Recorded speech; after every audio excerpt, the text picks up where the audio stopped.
IT 트렌드를 소개해드리는 사이언스 앤 IT 시간입니다. 네, 이효은 IT 칼럼니스트 스튜디오에 나와주셨습니다. 안녕하세요. 안녕하세요. 네, 오늘은 수학 이야기가 넘쳐나는데요. 네. IT 역시 수학과 깊은 연관이 있죠. 그렇죠. 사실 따지자면 이 IT 분야만큼 수학과 좀 깊은 관련이 있는 분야도 없을 것 같습니다. 당장에 그 마이크로소프트의 창업자인 빌 게이츠와 또 얼마 전까지 CEO를 맡았던 스티브 발머가 바로 하버드 대학 수학과 출신들입니다. 네. 이 빌 게이츠는 미국 수학 능력 평가 시험 SAT에서 수학 만점을 받았다. 이런 얘기도 이제 있는데요. 네. 또 그 애플 컴퓨터의 창업자 중 한 사람인 스티브 워즈니악 역시 수학이 매우 뛰어났으며 아까도 나왔지만 구글을 만든 세르게이 브린 같은 경우에는 할아버지와 부모님이 모두 수학자입니다. 또 그 초기에 인터넷 시대를 열었던 소프트웨어인 넷스케이프의 창업자인 클라크 역시 수학 강사 출신이었습니다. 그 밖에도 IT 기업을 창업해 성공한 사람들 중에는 이렇게 수학을 잘하는 사람들이 굉장히 많습니다. 네, 말씀하신 대로 수학을 잘하면은 고부가가치 산업인 IT 업계에서 성공할 수 있다 이렇게 볼 수 있겠는데요. 특별한 이유가 있을까요? 일단 그 컴퓨터 자체가 0과 1의 세계잖아요. 네. 자료를 입력해 이것을 숫자로 변환시키고 이렇게 변환된 숫자 값을 이용해서 다시 계산을 하고 또 계산된 결과를 다시 사람이 이해할 수 있는 언어로 이제 바꿔서 내놓는 것이 컴퓨터의 어떤 본질입니다. 네네. 쉽게 얘기하자면 고급 전자계산기인 셈이죠. 하지만 단순히 계산을 잘한다고 해서 이 IT 업계에서 성공할 수 있는 것은 아니고요. 수학을 잘하는 사람들이 IT 업계에서 성공하는 가장 근본적인 이유는 그 논리적으로, 그러니까 컴퓨터가 생각하는 방식과 가깝게 생각하는 능력을 배웠기 때문입니다. 물론 그 수학을 어려워하는 분들도 많이 계시는 걸로 알고 있습니다. 네. 하지만 본질적으로 어떤 어려운 문제를 쉽게 푸는 방법을 배우는 것이 바로 수학이거든요. 네. 실제로 그 수학을 잘하시는 분들을 보면 컴퓨터 프로그램을 짤 때도 이런 문제를 해결하기 위해선 이런 방법이 필요하겠다. 이런 큰 그림을 머릿속으로 일단 그려놓은 다음에 프로그래밍 하는 것을 볼 수가 있습니다. 이런 사고방식이 IT 업계에서 성공하는데 좀 크게 일조하지 않았나 생각합니다.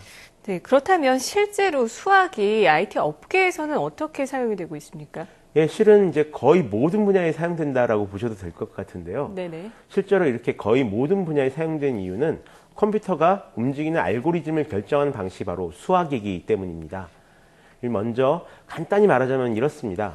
컴퓨터는 계산을 합니다. 하지만 스스로 어떤 계산을 어떤 순서대로 해야 할지를 결정하지 못합니다. 네. 그렇게 컴퓨터가 계산하는 순서를 결정하는 것을 보고 바로 알고리즘이라고 부르는데요. 네네.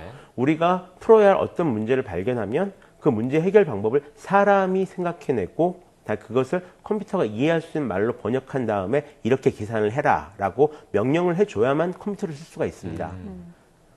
또 이제 다음에 보실 것은 그 언뜻 보면 복잡해 보이는 이런 수학적 계산 과정 자체가 이미 인터넷이랑 IT 기기 곳곳에 널리 퍼져 있습니다. 네. 지금 보시는 것은 인터넷에서 전자상거래 등을 위한 그 암호화를 어떻게 해내는 것인지 이제 설명하는 그런 장면인데요. 네. 이렇게 온라인 쇼핑몰에서 안전하게 물건을 구입할 수 있는 것도 또 인터넷 검색 엔진이 어마어마한 데이터베이스 속에서 내가 필요한 것들만 빠르게 찾아낼 수 있는 것도 모두 이 수학적인 능력 덕분입니다.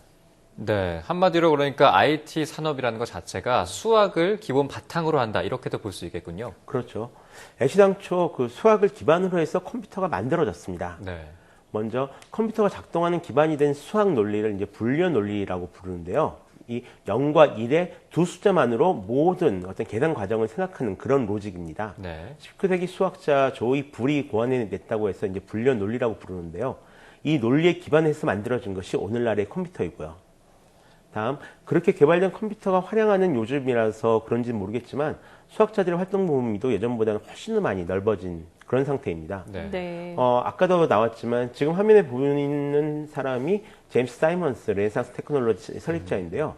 MIT 수학과를 나와서 이제 금융업에 진출해가지고 현재는 자산이 약 12조가 넘는 미국에서 27위 정도의 부자가 되었습니다.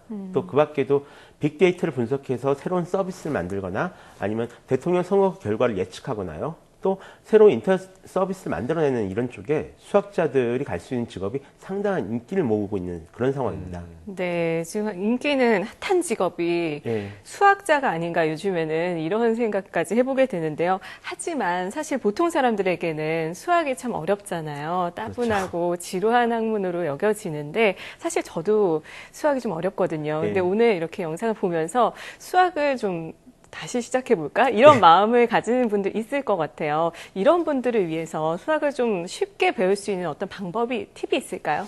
예, 그 작년에 미국에서 나온 논문을 본 적이 있었는데요.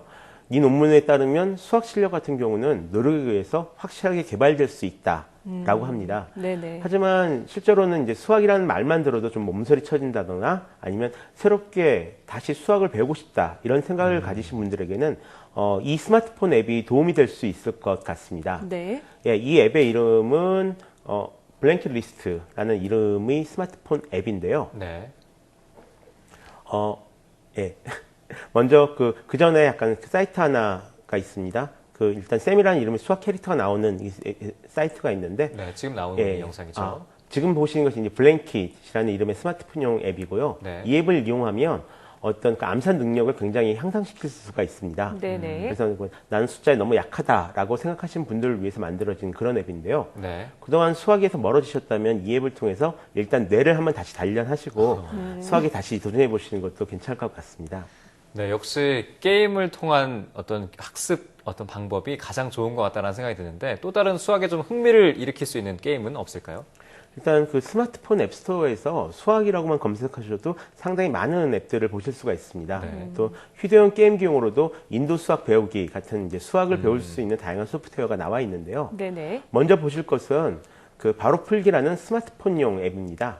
게임은 아니고 모르는 수학 문제를 질문하면 다른 사람들이 답변을 해주는 서비스인데요. 네. 지금 보시는 것은 이제 도라에몽이라는 캐릭터를 이용한 수학 게임입니다. 네. 지금과 함께하는 수학 대모험이라는 건데 이 도라에몽이라는 캐릭터가 내는 수학 문제를 풀면은 거기에 맞춰서 이제 이야기가 진행되는 그런 방식을 가지고 있는 소프트웨어입니다. 아이들이 상당히 좋아하겠네요. 이게 초등학교 저학년용이랑 다음에 그 아이 입학하기 전에 네. 위한 아동들을 위한 제품이어가지고 한번 풀어보면은 약간은 어른들에게는 약간 지루하긴 하지만 아이들은 굉장히 좋아하더라고요. 네. 예.